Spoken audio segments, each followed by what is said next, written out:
Hey traders, Tradiest Trades back with another video. Here's our ES weekly recap for the week for the stock market indices. And just remember, I'm not telling you go out and do anything. You guys are adults.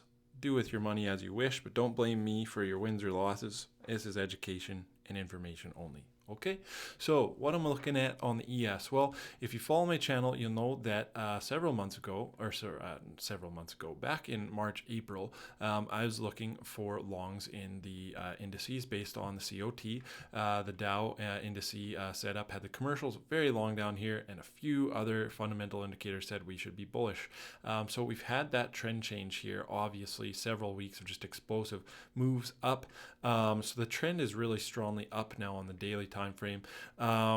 So one thing I'm going to say just here, I'm not going to show on the charts, but I've been taking a look under the hood at some of these Mag 7 stocks. And on this rally recently, they've really lacked integrity with the ADX. The ADX has been declining, which just suggests to me we may have a pullback on our hands. But just looking at the indice itself, so what we have is, first of all, we really closed on the high here. Now, closing on the high isn't exactly super bullish. In fact, it sometimes marks a high when we close down right on the low. Like, look at this, closed on the low. Well, we were really close to the low there, weren't we? So it's not always great. I don't like to see that necessarily. Generally, people would think that's super bullish, but it can often signal a top. So what I really want to see is, I need to see the bulls stay above the 50-week moving average here. We closed above it here last week. Now, can we stay above it? If we lose it, I think the Bears are going to rip the Bulls a new one, if you know what I mean. So basically, what do we have? Weekly market structure is now bullish. It had a higher high on the weekly. I've marked this level off last week's high. Last week's low. If price trades down into there before we trade up to last week's high, that will confirm a weekly short-term downswing, and we will be getting a bit of a pullback in the market. Now, the monthly is obviously quite bullish. We're in a monthly upswing here, quite strong upswing. So what does this mean? Well, I'm looking for longs still. So basically, I'd like to see a pullback. A really nice setup would actually be as if we could get a pullback into the 18-period moving average and then continuation of this trend. So we're in a strong uptrend on the daily, monthly momentum to the upside. Can we get an oversold pullback? So what would that look like? Well, we'd see the 4-period pop down. I was in this trade right here. I got long on this day when we traded up to this bar because we got %R oversold, and I bought at the high of that bar.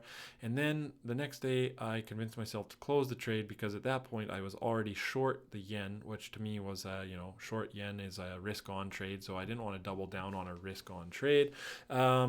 Talked myself out of it and missed a really good trade. Lesson learned for me and to apply to my system is to just let each trade kind of stand on its own.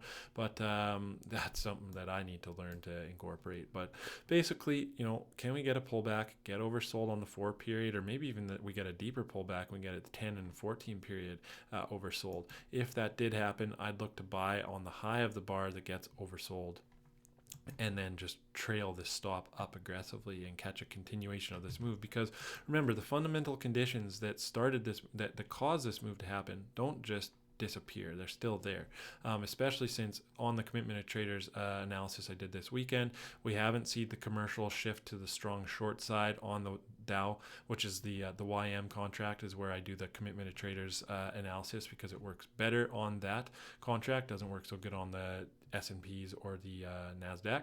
But we haven't seen a positioning shift.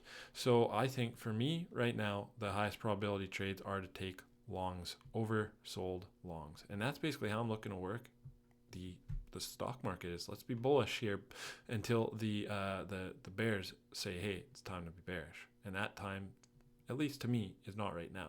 So that's what I'm looking at, you guys. If you have any questions about COT, about trend following, trend trading, anything I mentioned here, you can shoot me an email, tradiesttrades@gmail.com. I'd also be happy to get you into my free Discord where me and a group of great traders chat on the daily about the markets. I share all my trades, all my thought process about the markets for you to hopefully learn from and take something away to incorporate into your trading that ultimately makes you a better trader. So I really appreciate you taking the time to listen. If you like this, like, subscribe, share, comment, let me know what you thought. I appreciate the support. And until next time, you guys, take care of yourselves. Thanks for listening.